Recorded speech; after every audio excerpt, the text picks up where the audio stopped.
infelizmente, os dados de suicídio no Brasil, eles ainda são poucos, né? Nós não temos estatísticas tão confiáveis sobre esse assunto. Porém, nós sabemos que entre 1980 e 2012, o número de suicídios entre pessoas idosas aumentou mais de 200%, tá? E hoje, nós sabemos que o grupo de pessoas idosas, especialmente dos idosos homens com mais de 70 anos, né? É o grupo que tem maiores taxas de suicídio no Brasil. Então, a gente imagina o quê? Que esse problema é um problema de jovens, que esse problema é um problema de adultos, mas, infelizmente, o grupo de idosos é o grupo que tem as maiores taxas de suicídio. E não só de tentativa de suicídio, mas de efetivação do suicídio, tá? Para vocês terem noção, entre pessoas jovens, para cada um suicídio efetivo, aquele jovem ele fez 200 tentativas de suicídio. Entre pessoas idosas, o idoso faz só 4 tentativas em média, tá? Porque geralmente, né, o idoso já consegue na primeira tentativa, mas em média ele faz 4 tentativas para conseguir se suicidar. Ou seja, o idoso tem muito mais sucesso no suicídio do que o jovem. Por quê? O jovem, geralmente, quando ele faz uma tentativa, ele faz no calor da emoção, né? Ele tá ali estressado, ele teve uma frustração amorosa, ele pegou uma depressãozinha ali, ele vai lá e faz uma tentativa sem racionalizar, sem pensar de que forma que ele pode ter sucesso com aquela tentativa, e aí muitas vezes ele não consegue. Agora, o que acontece com o idoso? O idoso, por conta de várias situações que eu vou colocar aqui, ele vai amadurecendo, ele vai pensando sobre suicídio por um tempo, e ele vai pensando as melhores formas dele tentar o suicídio e conseguir efetivar o suicídio. Então, assim, a gente precisa ter muito mais cuidado, porque o insucesso jovem, ele tem menores possibilidades de conseguir se suicidar quando ele tenta. Já o idoso não, quando ele tenta, geralmente, ele consegue se suicidar. E aí ele dá os sinais que a família e os profissionais de saúde não percebem, e a gente vai falar sobre isso, tá? É importante que a gente saiba o quê? Quando a gente pensa assim, caracterização do suicídio, né? 45% dos suicídios entre pessoas idosas, eles conseguem se suicidar com medicação controlada. Então, a gente precisa ter muito cuidado, especialmente se você cuida de um idoso que faz uso de medicação controlada, você percebe que esse idoso está com humor depressivo, que esse idoso ele deixou de fazer as atividades dele do dia a dia, que ele está se afastando das atividades sociais, que ele já não está interagindo tanto com a família, já não está interagindo tanto com os amigos.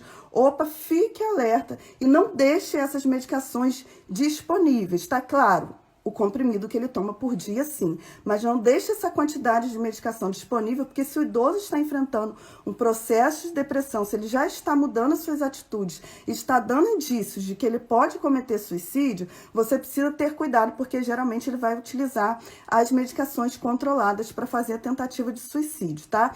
E aí, o que acontece? Quando essa tentativa de suicídio se efetiva, o idoso se suicida, a família geralmente esconde. Esconde por quê?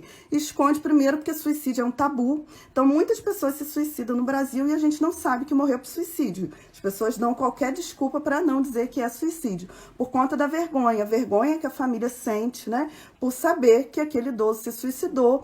E a causa principal, como a gente vai falar, é a falta de amor, a falta de carinho, a falta de apoio familiar diante de muitas situações que o idoso enfrenta. Então, as pessoas escondem e a gente imagina que não existe suicídio, e especialmente suicídio entre idosos é um tabu. A gente não gosta de falar sobre esse assunto, e quando o assunto é suicídio entre pessoas idosas, aí é que a gente não fala mesmo, tá?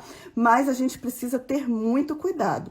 Então, o idoso, antes dele se suicidar, ele dá vários sinais, tá? E aí a gente negligencia. Por quê? Primeiro, como eu falei, porque a gente não acredita que os idosos vão se suicidar. O que a gente pensa? Ah, ele já é idoso, ele já passou por tanta coisa nessa vida, ele vai se suicidar por quê? E aí o idoso começa a comentar, ele dá um indício de que ele não está se sentindo mais valorizado, ele dá indício de que a vida não está valendo mais a pena, ele dá um indício de que ele não se sente útil, e aí a família não percebe. Ele muda, como eu falei, ele se distancia socialmente, ele deixa de fazer as coisas que ele gosta, ele pode ficar mais silencioso, ou seja, não conversar mais, ficar mais no cantinho dele, mas a gente acredita que ele não vai se suicidar. Uma segunda questão, as famílias hoje, elas não têm tempo né? A gente trabalha o tempo inteiro. Os jovens têm uma carga horária de trabalho muito elevada, 40, 44 horas semanais. Então, eles ficam 8, 9 horas fora de casa. Mas quem mora em estados, né, de muito movimento, que o trânsito é muito ruim, às vezes familiares ficam 2 horas, 4 horas só no trânsito, mais as 8, 9 horas de trabalho.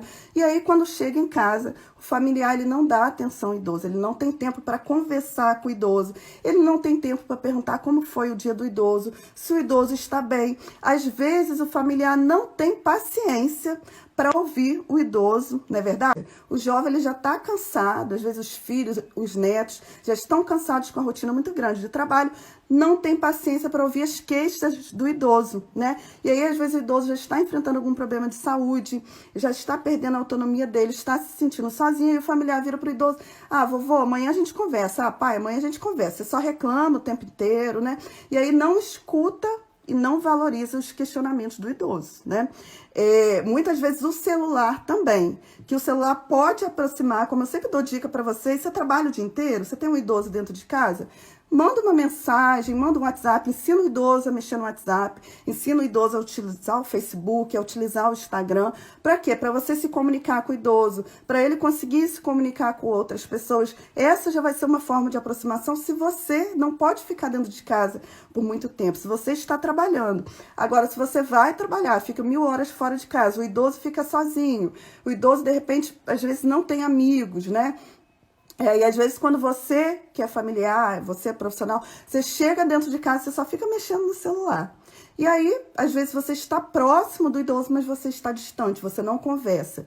Infelizmente, eu vejo muito em hospitais também, eu quero dar um alerta aqui para você que é cuidador profissional, tá? Muitas vezes a família, ela contrata um cuidador, e aí o que eu vejo no hospital é, o cuidador senta do lado do idoso e fica com o celular na mão. Ele não dá atenção para o idoso, ele não conversa com o idoso, ele acha que cuidar é só sentar ali ao lado. Não é, o idoso continua se sentindo sozinho, né? Então, é preciso que o familiar dê atenção, converse com o idoso, dê amor. E o que a gente percebe, né? Como eu falei, quais são os sinais que o idoso dá? Ou o idoso começa a se queixar, a falar, né? De forma sutil, que ele não está feliz com a vida, que a vida dele não tem mais valor, ele vai jogando essas conversas, né? E o familiar não pesca. Às vezes o idoso diz mesmo que ele quer morrer, que ele não se sente mais feliz, que ele não se sente útil nessa vida. E aí, como eu falei, ele se afasta, ou ele fica mais silencioso, ele deixa de fazer as atividades dele do dia a dia. Às vezes o idoso já está no tratamento depressivo, já está tomando medicação depressiva, já está em acompanhamento com psiquiatra, e ainda assim a família acha que é brincadeira essa depressão, né?